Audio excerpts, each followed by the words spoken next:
Un thème dominant et populaire aujourd'hui parmi les hommes politiques est celui de l'identité.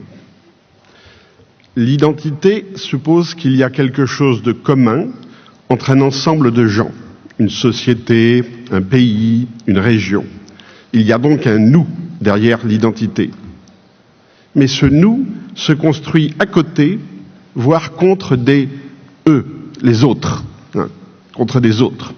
Donc on a une collection de nous au lieu d'avoir une interaction entre les nous. Mais il est important de voir qu'il n'y a pas que les partis populistes qui parlent d'identité aujourd'hui dans le champ politique. L'Union européenne vient de créer, il y a 1 an ou 2, une commission chargée de défendre, je cite, le mode de vie européen. Fin de citation. Donc, pour la Commission européenne, il y a bien un nous européen. Mais quel est le contenu de ce nous européen? Qu'est-ce que c'est qu'un mode de vie? Avons-nous le même mode de vie en Europe? Alors bien sûr, la Commission chargée de défendre le mode de vie européen va tenter de le définir de manière un petit peu plus morale, un petit peu plus éthique. La Commission se réfère à des valeurs. Démocratie, État de droit, liberté. Bon. Ces valeurs sont censées fonder le mode de vie européen. Le problème, c'est que ces valeurs ne sont pas spécifiquement européennes. Tout le monde peut se réclamer de la démocratie, de l'état de droit et de la liberté. On peut supposer que bien des réfugiés syriens ou afghans partagent ces valeurs de démocratie, d'état de droit et de liberté. Or, la décision d'intituler ainsi la Commission est clairement politique.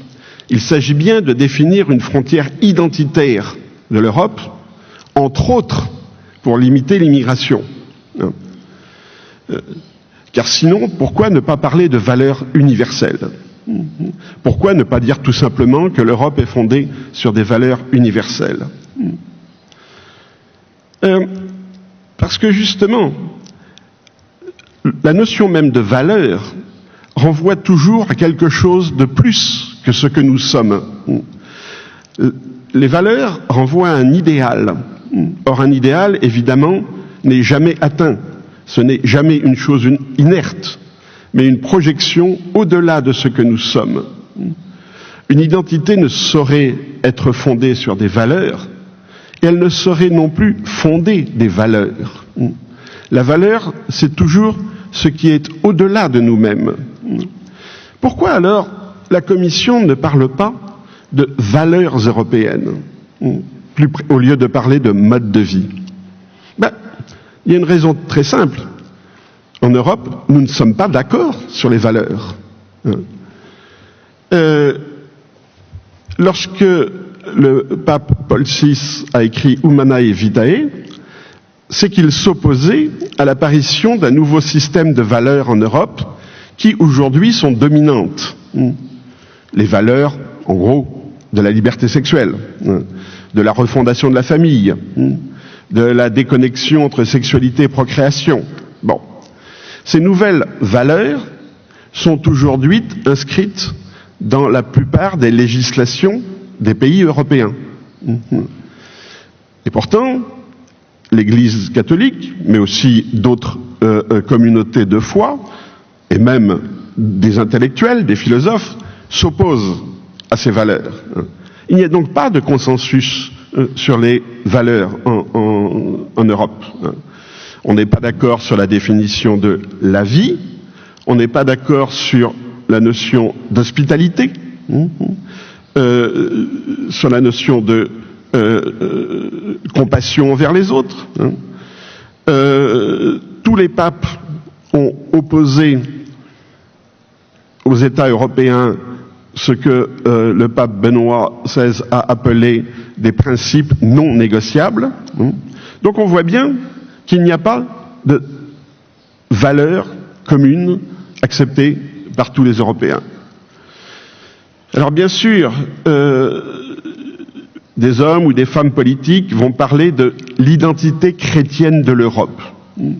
Mais ceux qui parlent de l'identité chrétienne de l'Europe ne se réfèrent jamais à la foi chrétienne, ni même aux valeurs chrétiennes, mais simplement à un passé commun qui n'est plus porteur d'une vision du futur. On ne peut pas fonder une identité sur la foi.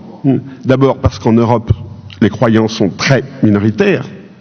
Ensuite, parce que la foi est par définition reconnaissance de l'incomplétude, le refus de la finitude et de la simple jouissance d'être ce que nous sommes. La foi projette toujours au-delà de soi-même. Il peut y avoir une communauté de foi, des gens qui partagent la même foi, mais il ne peut pas y avoir une identité fondée sur la foi, à moins d'avoir un rapport narcissique avec sa propre foi individuelle, conçue simplement comme un bien à protéger des autres. Alors, si dans cette référence au mode de vie européen, il n'y a pas de valeurs spécifiquement européennes, s'il n'y a pas de référence explicite au christianisme, qu'est-ce que c'est ? Qu'est-ce que c'est que ce mode de vie européen ?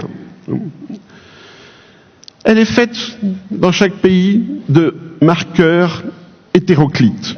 Bon, je vous donne un exemple. En France, un mouvement populiste a organisé des apéritifs publics, saucisson, vin rouge. Voilà, c'est défini comme un mode de vie. En France, on boit du vin rouge et on mange du saucisson. Bon, j'avoue qu'en ce sens, je suis français. Mais quand on organise des apéritifs publics saucisson, vin rouge, on exclut évidemment les musulmans et les juifs. Donc, on choisit des marqueurs culturels qui sont en fait des marqueurs d'exclusion. Et on ne fonde pas une vraie culture sur un simple mode de vie. L'identité, c'est la répétition de ce que nous croyons avoir toujours été, mais sans la dynamique culturelle qui a pu inspirer nos ancêtres. Un autre, l'identité en ce sens-là, c'est du folklore. Le mode de vie européen, c'est du folklore. Et est-ce que ça vaut le coup de l'inscrire dans les valeurs européennes? Pour moi, ça n'a pas de sens. Un autre paradoxe de cette référence à l'identité européenne, c'est qu'elle prétend aussi défendre les droits de l'individu, la notion de l'individu, face au communautarisme supposé des autres cultures.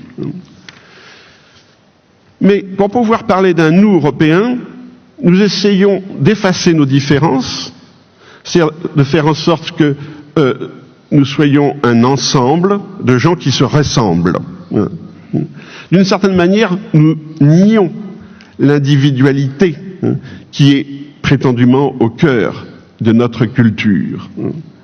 Nous effaçons notre propre histoire, la diversité de nos sociétés et bien sûr l'importance des conflits et des guerres qui ont fait ce que l'Europe est aujourd'hui. Du coup, l'identité ne reconnaît plus les individus. Elle gomme les individus au profit d'un ensemble de caractéristiques assez superficielles, comme le fameux mode de vie, qui identifie l'individu à son groupe sans reconnaître son individualité. Pour pouvoir dire nous, il faut aussi pouvoir dire je. Et il faut reconnaître dans l'autre un individu qui lui aussi est un je. Et c'est ce qui manque aujourd'hui dans notre conception de l'identité, qui n'est autre chose qu'un repli sur soi-même. Je vous remercie.